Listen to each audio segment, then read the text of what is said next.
नमस्कार दोस्तों, आप सभी लोगों का स्वागत है आपके अपने यूट्यूब स्टडी विद मंतोष में। आज हम लोग वेगनर का महाद्वीपीय विस्थापन सिद्धांत देखेंगे। इससे पहले हम लोग टेलर का प्रवाह सिद्धांत देखे थे। टेलर का प्रवाह सिद्धांत देखे थे। आज हम लोग वेगनर का देख लेते हैं, इनका महाद्वीपीय विस्थापन। आइए शुरू करते हैं वेगनर का महाद्वीपीय विस्थापन सिद्धांत।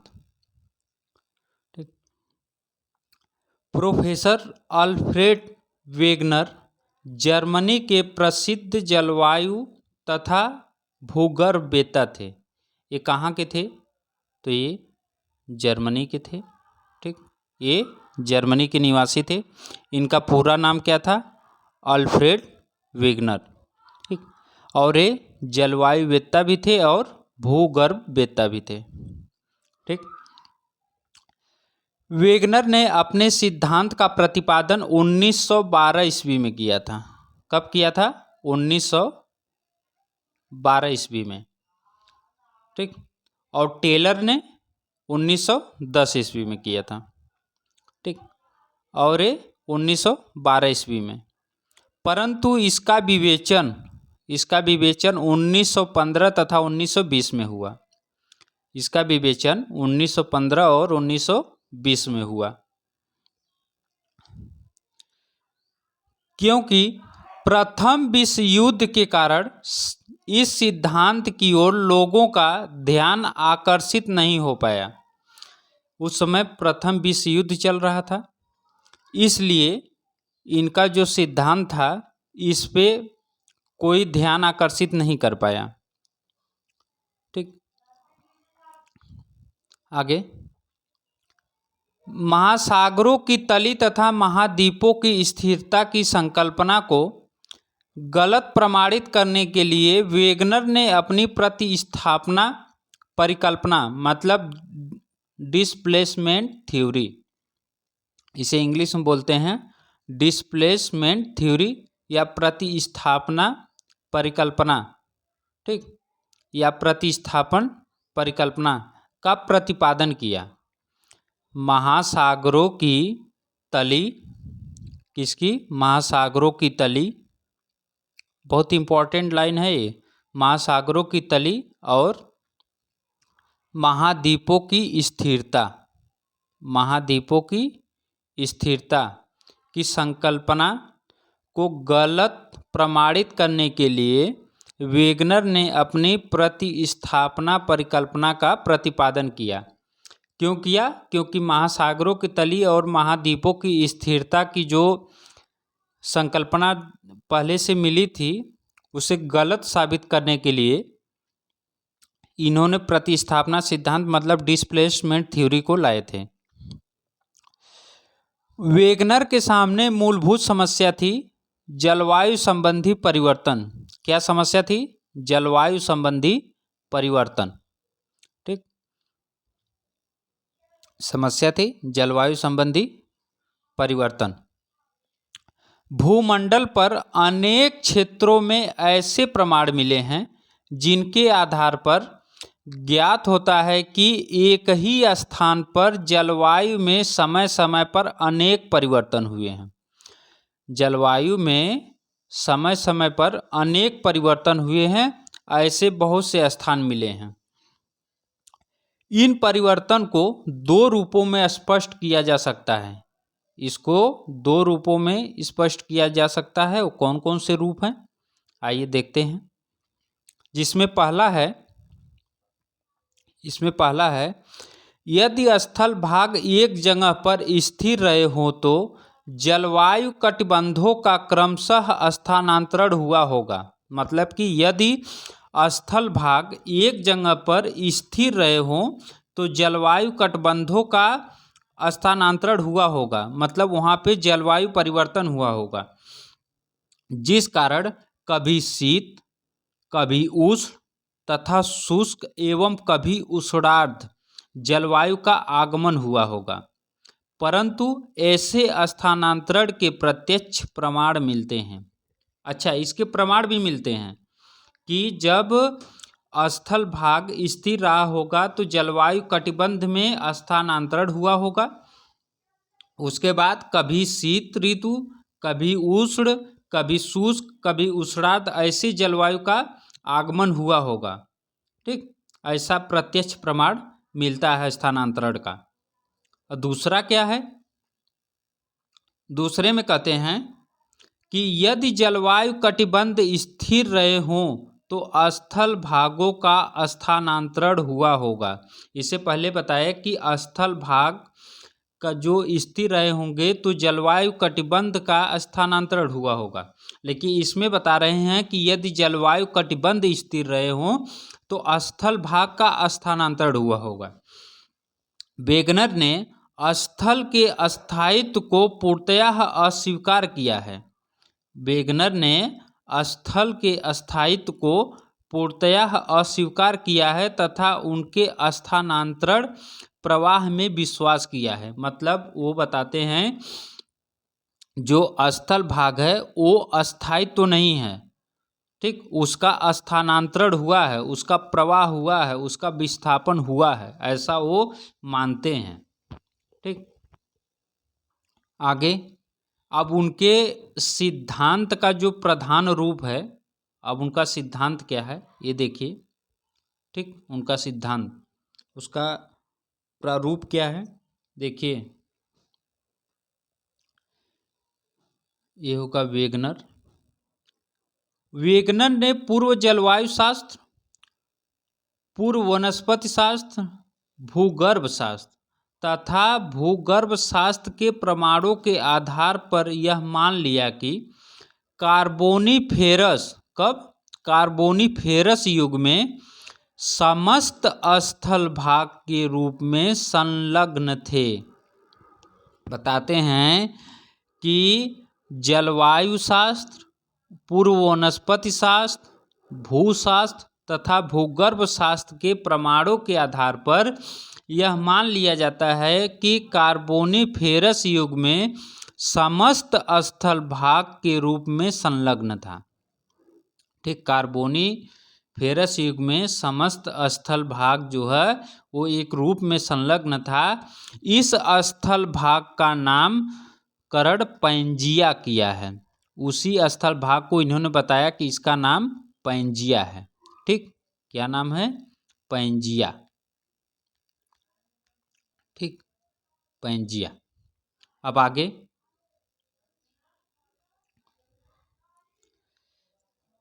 इस पर छोटे छोटे आंतरिक सागरों का विस्तार था। पैंजिया के चारों ओर एक विशाल जलभाग था। पैंजिया के चारों ओर एक विशाल जलभाग था जिसका नामकरण वेगनर ने पैंथालासा किया। मतलब कि जो जलभाग था, एक तरह से मान लिया जाए कि जो महासागर था उसका नाम इन्होंने पैंथालासा कहा। ठीक, जो जलभाग था उसका नाम पैंथालासा, जो स्थल भाग था उसका नाम पैंजिया। ये दो क्लियर हो गए, जो स्थल भाग था वो पैंजिया और जो जल भाग था वो पैंथालासा। पैंजिया का उत्तरी भाग लारेशिया, पैंजिया का उत्तरी भाग लारेशिया, और उत्तरी भाग में था क्या क्या, उत्तरी अमेरिका, यूरोप, एशिया। ठीक, उत्तरी अमेरिका, यूरोप, एशिया तथा दक्षिणी भाग गोंडवाना लैंड, दक्षिणी भाग गोंडवाना लैंड। और दक्षिणी भाग गोंडवाना लैंड में क्या था, इसमें देखिए, इसमें था दक्षिण अमेरिका, अफ्रीका, मेडागास्कर, प्रायद्वीपीय भारत, ऑस्ट्रेलिया तथा अंटार्कटिका। ये भाग जो थे ये गोंडवाना लैंड में थे। ठीक, गोंडवाना लैंड में फिर से देख लीजिए। पैंजिया का जो उत्तरी भाग था उसमें उत्तरी अमेरिका, यूरोप, एशिया थे, और जो दक्षिणी भाग गोंडवाना लैंड था उसमें दक्षिण अमेरिका, अफ्रीका, मेडागास्कर, प्रायद्वीपीय भारत, ऑस्ट्रेलिया, अंटार्कटिका को प्रदर्शित करता है। ठीक, इतना तो हो गया क्लियर। अब आगे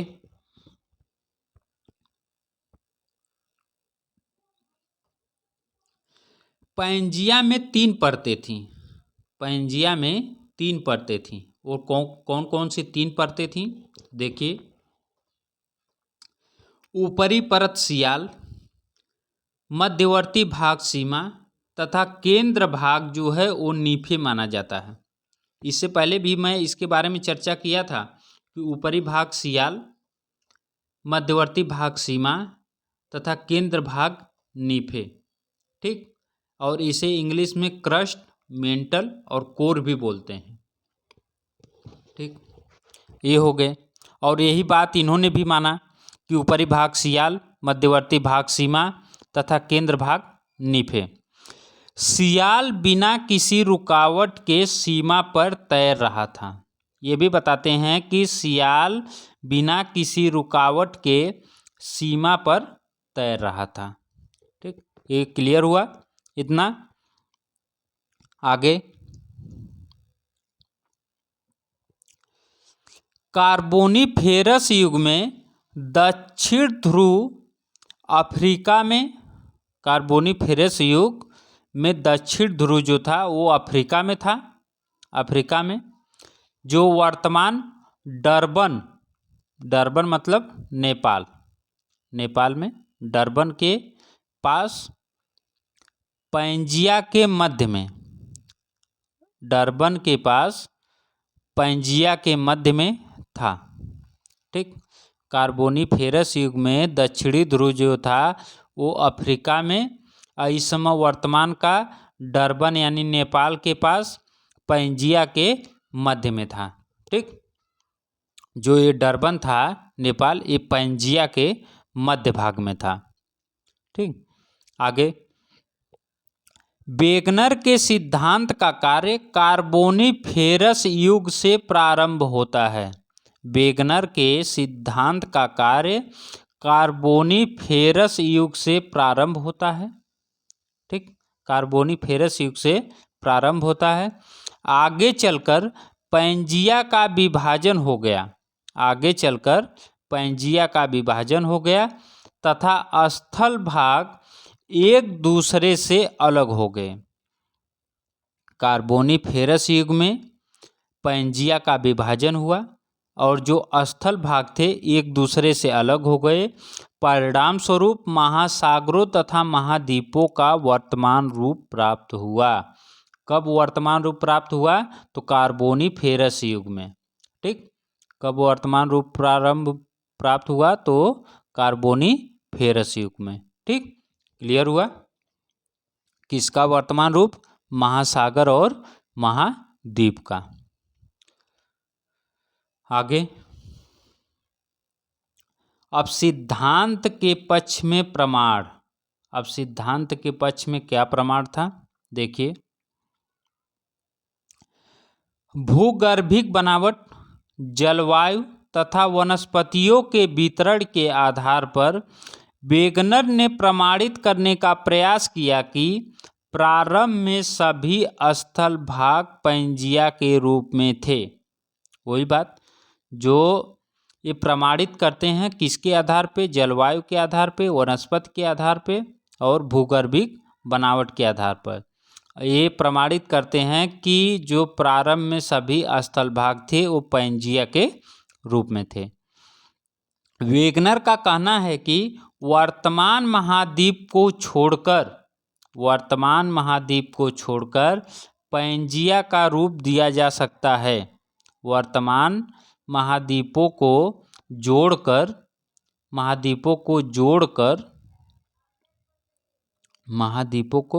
जोड़कर पैंजिया का रूप दिया जा सकता है। ठीक, अगर इस समय जो महाद्वीप हैं अगर उनको एक साथ जोड़ दिया जाए तो वो जो पैंजिया पहले था उसका रूप ये धारण कर सकते हैं, मतलब वैसा ये बन सकते हैं। आगे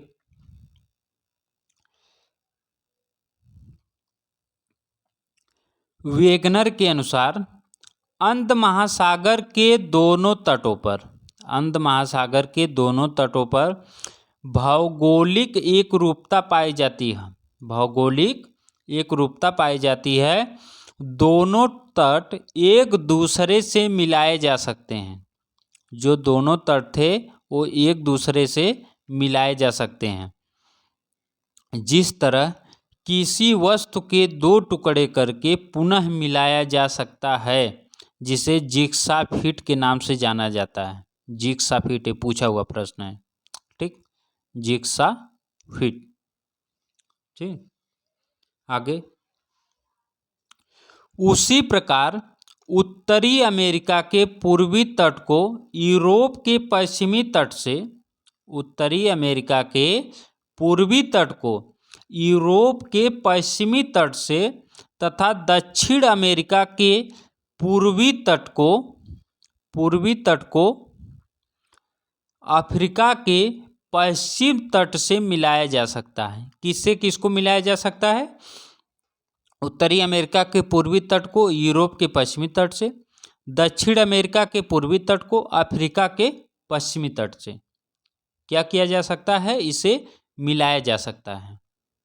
ठीक, आगे। भूगर्भिक प्रमाणों के आधार पर अंध महासागर के दोनों तटों के कैलिडोनियन तथा हर्सियन पर्वत क्रमों में समानता पाई जाती है। अंध महासागर के दोनों तटों के कैलिडोनियन तथा हर्सियन पर्वत के क्रमों में समानता पाई जाती है। आगे। अंध महासागर के दोनों तटों पर चट्टानों में पाए जाने वाले जीवावशेषों, मतलब जिसे फॉसिल भी कहते हैं, जीवावशेषों तथा वनस्पतियों के अवशेषों में पर्याप्त समानता पाई जाती है। अंध महासागर के दोनों तटों पर चट्टानों में पाए जाने वाले जीवावशेषों, मतलब फॉसिल तथा वनस्पतियों के अवशेषों में पर्याप्त समानता पाई जाती है। ठीक, और क्या पाया जाता है? देखिए, भूगणितीय प्रमाणों के आधार पर यह बताया जाता है कि ग्रीनलैंड है, ग्रीनलैंड निरंतर 20 मीटर प्रति वर्ष की गति से पश्चिम की ओर सरक रहा है। ये भूगणितीय प्रमाण के आधार पर बताया जा रहा है कि जो ग्रीनलैंड है वो 20 मीटर प्रति वर्ष की गति से पश्चिम की ओर सरक रहा है। लेकिन 1930 के बाद इसके पश्चिम की ओर खिसकने का कोई प्रमाण नहीं मिला है। मतलब 1930 के पहले 20 मीटर प्रति वर्ष की गति से पश्चिम की ओर खिसक रहा था या सरक रहा था, लेकिन 1930 के बाद ऐसा प्रमाण नहीं मिला है। ठीक, और आगे और कौन सा प्रमाण है? देखिए, स्कैंडिनेविया के उत्तरी भाग में पाए जाने वाले लेमिंग, कौन? लेमिंग, प्रश्न पूछा हुआ है। लेमिंग क्या है? तो लेमिंग नामक छोटे छोटे जंतु अधिक संख्या में हो जाने पर पश्चिम की ओर भागते हैं। ठीक, स्कैंडिनेविया के उत्तरी भाग में पाए जाने वाले लेमिंग नाम के जो जंतु हैं, ये अधिक संख्या में हो जाने पर पश्चिम की ओर भागते हैं, परंतु आगे स्थल ना मिलने के कारण सागर में जलमग्न हो जाते हैं। इससे यह प्रमाणित होता है कि अतीत काल में जब स्थल भाग एक में मिले थे तो जंतु पश्चिम की ओर जाया करते थे। जंतु जो है वो पश्चिम की ओर जाया करते थे।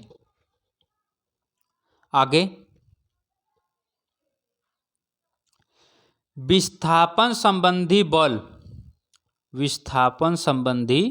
बल।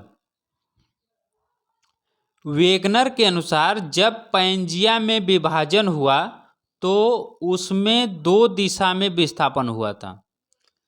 जब विस्थापन हुआ पैंजिया में तो दो तरह का विभाजन हुआ था। कौन कौन? पहला उत्तर की ओर या भूमध्य रेखा की ओर तथा पश्चिम की ओर। पहला उत्तर की ओर या भूमध्य रेखा की ओर, दूसरा पश्चिम की ओर। ये विस्थापन दो प्रकार के बलों द्वारा संभव हुए थे। अब उसमें कौन कौन से बल लगे थे, आइए वो बल भी देख लेते हैं। देखिए, पहला है भूमध्य रेखा की ओर विस्थापन गुरुत्व बल तथा प्लवनशीलता के बल के कारण हुआ। मतलब कि जो पहला बल लगा था भूमध्य रेखा की ओर, वो गुरुत्व बल तथा प्लवनशीलता के बल के कारण हुआ था। महाद्वीप सियाल का बना है तथा सीमा से कम घनत्व वाला है, अतः सियाल सीमा पर बिना रुकावट के तैर रहा है। ठीक, सियाल सीमा पर बिना रुकावट के तैर रहा है। अब दूसरा क्या बल है? दूसरा है कि महाद्वीपों का पश्चिम की ओर विस्थापन सूर्य तथा चंद्रमा। कौन? सूर्य तथा चंद्रमा। वहाँ पहले में था गुरुत्व बल और प्लवनशीलता का बल, यहाँ पे सूर्य तथा चंद्रमा के ज्वारीय बल। कौन सा बल? सूर्य तथा चंद्रमा के ज्वारीय बल के कारण हुआ माना गया है। ठीक, पृथ्वी पश्चिम से पूर्व दिशा को घूमती है। ज्वारीय रगड़ पृथ्वी के भ्रमण पर रोक का काम करती है। इस कारण महाद्वीप भाग पीछे छूट जाते हैं तथा स्थल पश्चिम की ओर प्रवाहित होने लगते हैं। ये किसके आधार पर? सूर्य तथा चंद्रमा के ज्वारीय बल के कारण ऐसा होता है। ये तो दो बल हो गए। अब आगे महाद्वीपों का वास्तविक विस्थापन। अब इसका वास्तविक विस्थापन क्या है महाद्वीपों का? देखिए, पैंजिया का विभंजन कार्बोनिफेरस युग से प्रारंभ होता है। किसमें होता है? कार्बोनिफेरस युग में प्रारंभ होता है। गुरुत्व तथा प्लवनशीलता बल के कारण पैंजिया का दो भागों में विभंजन हो गया। यही है पूरी वास्तविकता इसकी, और यही पूरा निचोड़ है। यहीं से जो है अभी तक ऊपर जितना पढ़े हैं यहीं सब कुछ क्लियर हो जाएगा। बस देखिए, पैंजिया का विभंजन कब हुआ? कार्बोनिफेरस युग में हुआ। और गुरुत्व बल तथा प्लवनशीलता बल के कारण पैंजिया में दो भागों में विभंजन हुआ। पैंजिया का विभाजन कैसे हुआ? गुरुत्व बल तथा प्लवनशीलता बल के कारण। अब आगे, उत्तरी भाग लारेशिया बना। जब विभाजन हुआ तो उत्तरी भाग लारेशिया बना तथा दक्षिणी भाग गोंडवाना कहलाया। दक्षिणी भाग गोंडवाना लैंड कहलाया। बीच का भाग तेथिस सागर के रूप में बदल गया। बीच का भाग तेथिस सागर के रूप में बदल गया। इसे तेथिस का खुलना कहा जाता है। इसे तेथिस का खुलना कहा जाता है। जो बीच का भाग तेथिस सागर के रूप में बदल गया उसे तेथिस का खुलना कहा जाता है। आगे, जुरैसिक युग में गोंडवाना लैंड का विभाजन हो गया। जुरैसिक युग में गोंडवाना लैंड का विभाजन हो गया तथा ज्वारीय बल के कारण प्रायद्वीपीय भारत, मेडागास्कर, ऑस्ट्रेलिया, अंटार्कटिका इस सब और गोंडवाना से अलग होकर प्रवाहित हो गए। जुरैसिक युग में गोंडवाना लैंड का जो विभाजन हुआ वो किसके कारण हुआ? तो ज्वारीय बल के कारण हुआ। और जब ज्वारीय बल कारण विभाजन हुआ तो किसका किसका निर्माण हुआ? प्रायद्वीपीय भारत का, मेडागास्कर का, ऑस्ट्रेलिया का, अंटार्कटिका का जो है गोंडवाना लैंड से विकास हुआ। इसी समय उत्तर तथा दक्षिण अमेरिका ज्वारीय बल के कारण पश्चिम की ओर प्रवाहित होने गए। जो है इसी समय उत्तर तथा दक्षिण अमेरिका जो है, उत्तरी अमेरिका और दक्षिणी अमेरिका ज्वारीय बल के कारण पश्चिम की ओर प्रवाहित हो गए। ठीक, आगे प्रायद्वीपीय भारत के उत्तर की ओर प्रवाहित होने के कारण हिंद महासागर का निर्माण हुआ। प्रायद्वीपीय भारत के उत्तर की ओर प्रवाहित होने के कारण हिंद महासागर का निर्माण हुआ। हिंद महासागर का निर्माण कैसे हुआ? प्रायद्वीपीय भारत के उत्तर की ओर प्रवाहित होने के कारण। दोनों अमेरिका के पश्चिम की ओर, दोनों अमेरिका मतलब उत्तरी अमेरिका और दक्षिणी अमेरिका, दोनों अमेरिका के पश्चिम की ओर प्रवाहित होने के कारण अंध महासागर का निर्माण हुआ। किसका? अंध महासागर का। अब हिंद महासागर का निर्माण प्रायद्वीपीय भारत के उत्तर की ओर होने के कारण हुआ और अंध महासागर का निर्माण दक्षिणी अमेरिका और उत्तरी अमेरिका के पश्चिम की ओर प्रवाहित होने के कारण हुआ। स्थल भाग समान गति से प्रवाहित नहीं हो रहे थे। जो स्थल भाग थे वो समान गति से प्रवाहित नहीं हो रहे थे। अच्छा, अब समान गति से प्रवाहित नहीं हो रहे थे तो उसके वजह से हुआ क्या? अंध महासागर का यस अक्षर के रूप उत्तर तथा दक्षिण अमेरिका के पश्चिम दिशा में विभिन्न दर से विस्थापन के कारण संभव हुआ। जो अंध महासागर यस अक्षर का रूप धारण किया वो उत्तर तथा दक्षिण अमेरिका के पश्चिम में विभिन्न दर से विस्थापन के कारण संभव हुआ। अब दोनों अमेरिका के पश्चिम दिशा की ओर विस्थापन के कारण ही मध्य अटलांटिक कटक का निर्माण हुआ। मध्य अटलांटिक कटक का कैसे निर्माण हुआ? तो उत्तरी अमेरिका और दक्षिणी अमेरिका के पश्चिम दिशा की ओर विस्थापन के कारण। आगे, आर्कटिक सागर तथा उत्तरी ध्रुव सागर का निर्माण महाद्वीपों के उत्तरी ध्रुव से हटने के कारण हुआ। आर्कटिक महासागर का तथा उत्तरी ध्रुव सागर का निर्माण महाद्वीपों के उत्तरी ध्रुव से हटने के कारण हुआ। ठीक, आगे, पैंथालासा पर कई दिशाओं से महाद्वीपों के अतिक्रमण के कारण उसका आकार संकुचित हो गया। पैंथालासा जो था उस पर कई दिशाओं से महाद्वीपों के अतिक्रमण मतलब फैलाव के कारण उसका आकार संकुचित हो गया तथा उसका अवशिष्ट भाग प्रशांत महासागर के रूप में बना। प्रशांत महासागर के रूप में बना। ये तो हो गए महासागर। सभी महासागर कैसे कैसे बने ये क्लियर हो गया।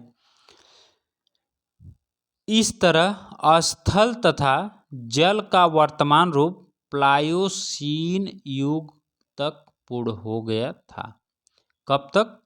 स्थल और जल भाग का वर्तमान रूप मिला प्लायोसीन युग में जाके मिला। ठीक, आगे, पर्वतों का निर्माण। अब पर्वतों का निर्माण कैसे हुआ ये भी देख लीजिए। अभी महासागर का तो निर्माण कैसे हुआ ये तो क्लियर हो गया। अब पर्वतों का निर्माण कैसे हुआ? महाद्वीपीय विस्थापन सिद्धांत के सहारे वेगनर ने वलित पर्वतों की उत्पत्ति की समस्या को भी सुलझाने का प्रयास किया। अब वलित पर्वतों को भी सुलझाने का कैसे प्रयास किया देखिए।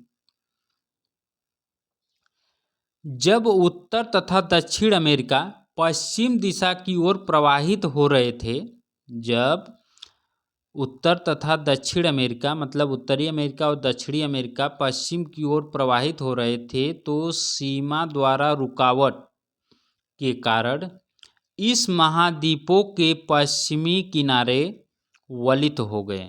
सीमा की रुकावट के कारण महाद्वीपों के पश्चिमी किनारे वलित हो गए, जिस कारण रॉकीज तथा एंडीज पर्वतों का निर्माण हुआ। जिस कारण रॉकीज तथा एंडीज पर्वतों का निर्माण हुआ।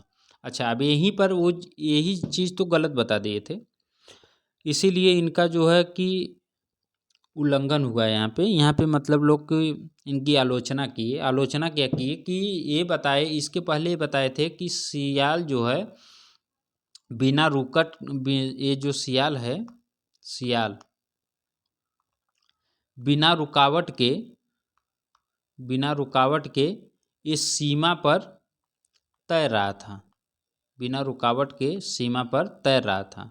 अब यहाँ क्या बता रहे हैं कि जो वलित पर्वतों का निर्माण हुआ उस सीमा द्वारा रुकावट के कारण हुआ। तो जब आप पहले बताए थे कि सियाल जो है बिना रुकावट के तैर रहा है, तो फिर सीमा द्वारा रुकावट कैसे हो गया, यही पे इनकी आलोचना किए थे लोग। ठीक, लेकिन फिर भी ये सही बातों का अधिक प्रयोग किए हैं। अब देखिए आगे,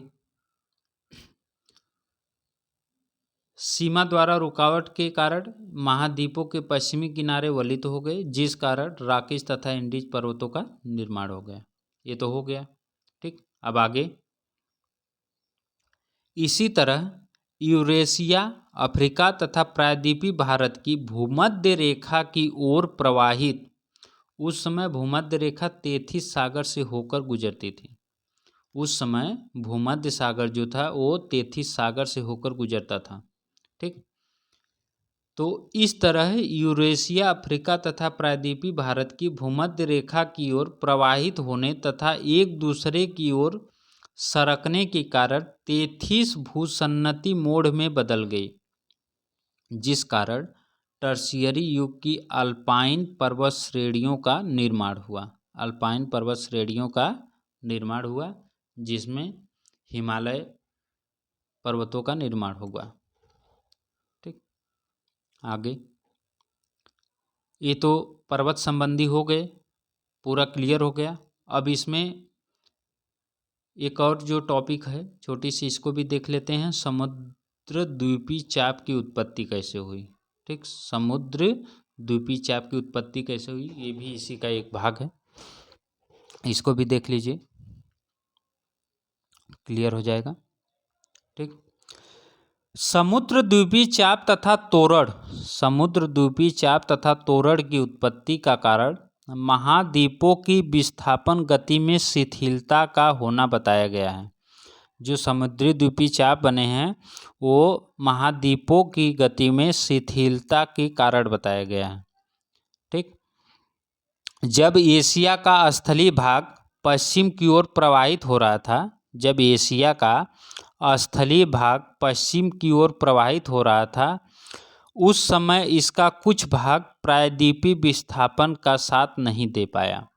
बताते हैं कि जब एशिया का स्थलीय भाग पश्चिम की ओर प्रवाहित हो रहा था, उस समय इसका कुछ भाग महाद्वीपीय विस्थापन का साथ नहीं दे पाया तथा पीछे छूट गया, तथा पीछे छूट गया।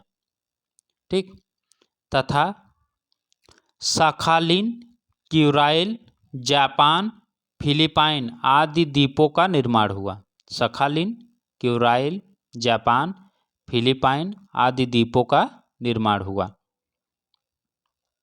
ठीक, इसी तरह दोनों अमेरिका, मतलब उत्तरी अमेरिका और दक्षिणी अमेरिका के पश्चिम की ओर प्रवाहित होते समय कुछ भाग पीछे छूट गया तथा पश्चिमी द्वीप समूह का निर्माण हुआ।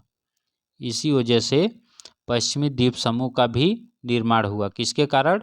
उत्तरी अमेरिका और दक्षिणी अमेरिका प्रवाहित होते समय पश्चिम की ओर जब पीछे छूट गया कुछ भाग, तब। ठीक, ये तो हो गया समुद्री द्वीपीय चाप। अच्छा, अब जो है थोड़ा सा फिगर के माध्यम से समझा देते हैं। देखिए, हमारा ये था पैंजिया, इसे हम मान लेते हैं पैंजिया। ठीक,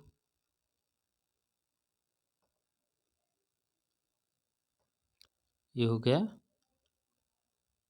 पैंजिया, ये पैंजिया हो गया। ठीक, अब ये पैंजिया के जो किनारे वाला भाग था, ये जो किनारे वाला भाग था, इसे पैंथालासा, इसे पैंथालासा कहते हैं। ये जो जल भाग था ये हो गया पैंथालासा। ठीक, अब कार्बोनिफेरस काल में, कार्बोनिफेरस काल में, कार्बोनिफेरस युग में, कार्बोनिफेरस युग में इसका विभाजन हुआ। और इसका विभाजन कैसे हुआ कि ये बीच से जो है टूट गया। ठीक, अब ये इस तरह से था तो बीच से ये टूट गया। ठीक, कब टूटा? कार्बोनिफेरस युग में। तो ये हो गया लारेशिया, ये बना लारेशिया, और ये बना गोंडवाना लैंड, ये बना गोंडवाना लैंड। ठीक, ये गोंडवाना लैंड बना। अब ये जो बीच का भाग जब टूटा तो ये जो जल था, ये जो जल था, ये जल अब ये जब टूटा तो इस तरह से टूटा, इस तरह से। ठीक, इस तरह से टूट गया दो भाग में। ठीक, और ये सब ऐसे जल भर गया। ठीक, यहाँ पे जल भर गया। ठीक, इस भाग में जल भर गया। अब इसके जल भरने के कारण यही हो गया तेथिस सागर, यही हो गया, ये हो गया तेथिस सागर। ठीक, इसे तेथिस सागर बोला गया। ऊपर लारेशिया, नीचे गोंडवाना लैंड, बीच में तेथिस सागर का निर्माण हो गया। इसी लारेशिया से उत्तरी अमेरिका, इसी लारेशिया से उत्तरी अमेरिका, ग्रीनलैंड,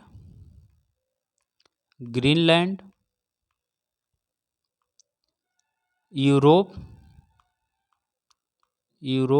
और एशिया। ठीक, इतना का निर्माण हुआ लारेशिया में। ठीक, और गोंडवाना लैंड में दक्षिणी अमेरिका,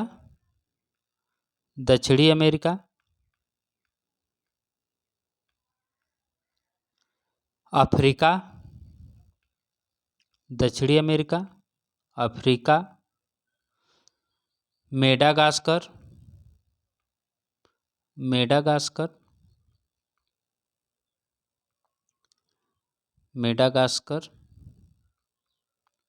ठीक, और ऑस्ट्रेलिया,